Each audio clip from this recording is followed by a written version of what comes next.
Let me welcome in Ashok Kajaria, who's also joining us, the CMD of Kajaria Ceramics, on earnings this time around. And it's been quite a dismal quarter. Mr. Kajaria, thanks for joining us. April and May, you really saw quite a hit. But with the gradual unlocking that we have seen, how is demand looking now? What's the outlook?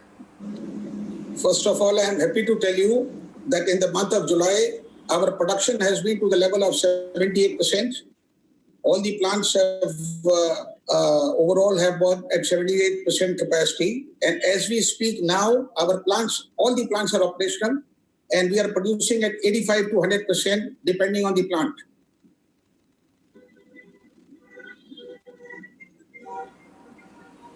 Okay.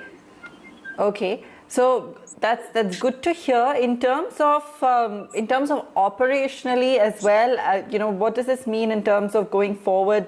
What we can expect in the following quarter? You've already seen some amount of cost-saving measures, lower input costs, and so on and so forth. Do you see all of this taking effect in the next quarter? It is already happening in the quarter July, August, September that we are talking about. That's one. Secondly, you'll be happy to know that quarter compared to last quarter of 2019, July and September, we should be doing 80% plus of the sales in this quarter. So that's a very positive part.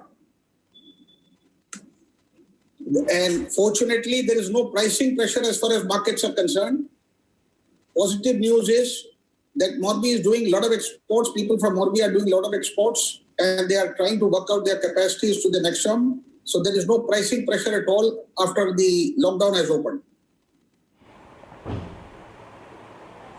Mr. Kajaria, is it possible for you to share with us that how much of your current demand is a function of new construction and how much of the demand is because of replacement construction?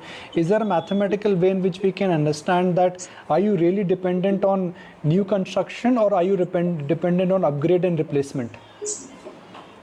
Instead of replying that, I give you a reply in another way. Most of the major cities like Bangalore, Calcutta, Pune, Chennai, they were under a severe lockdown.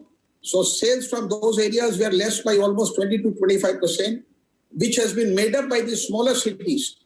This has been made up by smaller cities because that's where the demand came from.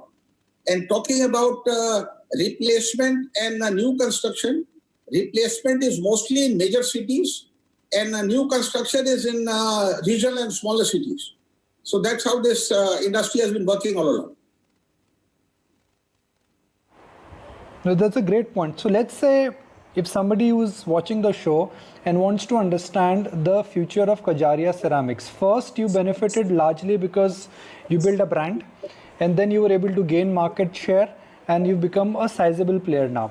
Now the proposition for Kajaria is that Indians will like to live in better houses, Indians would like to upgrade, and they would like to buy a better home and a bathroom tiling experience. But when economy is under stress, what happens to per capita spend? What happens to discretionary spend? Do you think this is going to be transient, or this is going to be affecting your business for a couple of quarters? See, if you recall when we had the last interview, I said we would like to observe June and July. And June and July, the numbers have been positive, growing every month. So looking at that, it is no more transient. It is the call of the current scenario that going forward, things are positive. It looks positive. What I would like, I'm glad to hear that, you've used word positive and demand very, very, freely, and that's an endorsement of confidence. I mean, this is great news. 2019 was not exactly a best year for consumer discretionary and for the home improvement market, because it was a year of slowdown. What I want to understand from you, sir, is that when do you think you will go back to your 2017 and 18 levels? Because that's the time the delta in your business will come in. See, if things continue like this, I think 21-22 should be, if things continue like this, 21-22 should be a very positive year. If things continue like this, and if we are able to do what we are talking about in quarter 2, I am sure that 3 and 4 will be even better. And 21-22 will be the real good year for Kajaria. So just to wrap it up, for any company, we understand we need to focus on two things: financial leverage and operating leverage. Operating leverage is a function of demand and expansion. Financial leverage is a function of cost cutting, and it is a function of debt reduction. When both these financial and operating leverage kicks in, earnings, they go really haywire. I'm speaking in a layman's language just for the benefit of our viewers. So when do you think the operating leverage for Kajaria will kick in after a bleak quarter? See, as if we perform to what we are talking about, I think operating leverage will also come. Financially, already we are cash surplus.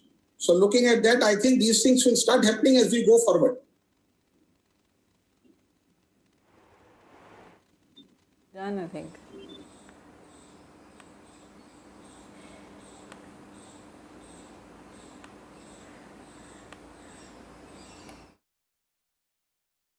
All right, Mr. Kajaria, we'll leave it there. Thank you so much for joining us on the show today and taking us through your numbers, sounding very positive on the way forward, saying things are looking up.